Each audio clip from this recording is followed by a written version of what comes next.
Thanks for staying with us at STL Live. I'm Sarah Thompson, and my guest is Missouri History Museum Curator Sharon Smith. And we're learning about the new exhibit, Toys of the 50s, 60s, and 70s. And you did such a great job sort of outlining everything for us in the first segment. You've brought some of the toys with us. These aren't exactly from the actual exhibit, are they? No, they're not. These are from the gift shop, but clearly all of these reflect toys that are in the exhibit, so that's kind of fun. People can actually come back and purchase them. Yeah, no, it's like blast from the past. So I have to admit, we'll start with the Slinky if you don't mind grabbing that one. Absolutely. We have the same Slinky right? in our house. My mom just bought it for my son, and I was showing him how it's supposed to go down the stairs. But let's talk about this one. The interesting thing about Slinky is that you can race it down the steps. So one of the really fascinating parts of this exhibit is there's a lot of hands-on. You can't bring people into a toy exhibit and then say, don't touch anything. That would, I mean, we would be laughed out of the industry probably. So it's really nice. So you can actually have these race down steps.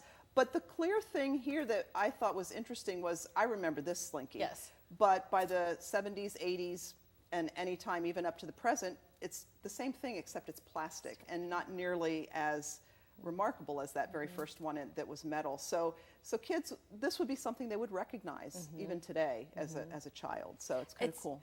I mean, it's so interesting. I think what I love about what the History Museum does, and something like this too, and yes, I know you've brought this exhibit here, but is that it shows you something as, odd as like a Slinky, but just in looking at them over a period of time, what that tells us about so many things in terms of resources, in terms of manufacturing, in terms of cost, in terms of just so many things. Really, really quite interesting. You've got a Nerf ball. So some toys are timeless. Once they become, a popular hit in a particular decade, we see that they have existed over time. So there's a whole section in the back of the gallery that's the outdoor section, so kids can go in the garage and actually just throw Nerf balls back and forth, and hopefully they stay contained in that garage. But again, a Nerf ball, very simple.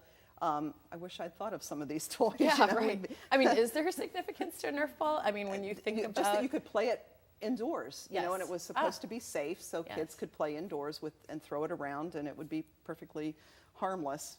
Mostly.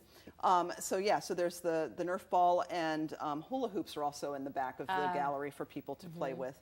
The Cootie is one of these toys that they have all over the gallery. It's sort of a seek and find, if you will. They plaster them in places that you might not expect, but then there's just the story of, this was just a popular game in the 50s. Again, very simple, very simplistic, but a game nonetheless that has stayed around for generations. You have this little troll keychain. That's right. The troll doll. It's my little sad troll. Is that your good luck charm? Well, they again, we have them in the gift shop, and they are a part of the exhibit. They really are the sort of the logo in a lot of the print for this exhibit. So I felt like I had to bring a troll.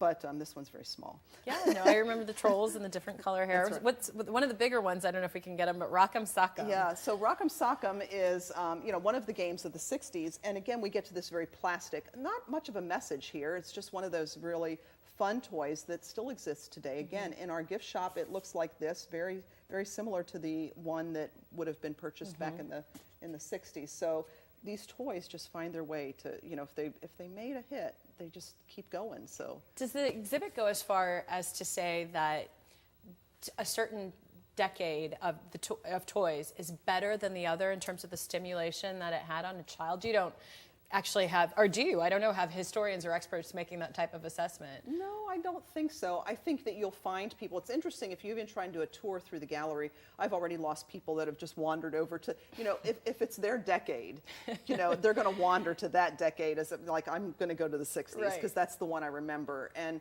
I think people just find themselves drawn to a particular area, and then that's the best one. So in everybody's opinion, it's whichever one they played in the most. Yeah. Before we wrap things up, I want to be sure to plug the book, because this is something that people can actually purchase, right? Yeah. So the Minnesota did a catalog, which is not really sort of a step-by-step of the exhibit, but they picked 45 or 50 of the most important toys they thought, or the curator thought, that could speak to a lot of those themes. Themes of even the first, how dolls changed over time to that first Barbie, and how she really becomes that iconic doll of the 60s and onward. But Tonka toys or even educational toys, and they kind of follow those through. Available in the gift shop. It's really a wonderful look at how toys are remarkably similar to, you know, all of our generations, really. Really, really interesting. I love it. Really interesting. Thank you so much. Oh, my pleasure. Thank you so much for being here. Thank We've you. got the information there for you on the screen. It's toys of the 50s, 60s, and 70s. A lot to learn from toys, more than you think. It runs now through January 22nd. It's free to go to, and it runs daily, 10 a.m. to 5 p.m. And on Tuesdays, the Missouri History Museum is open until 8 p.m. For more information, go to mohistory.org. And thank you. Thank you again for being here. My pleasure. All right, well, there's more STL Live right after this. Please stay with us.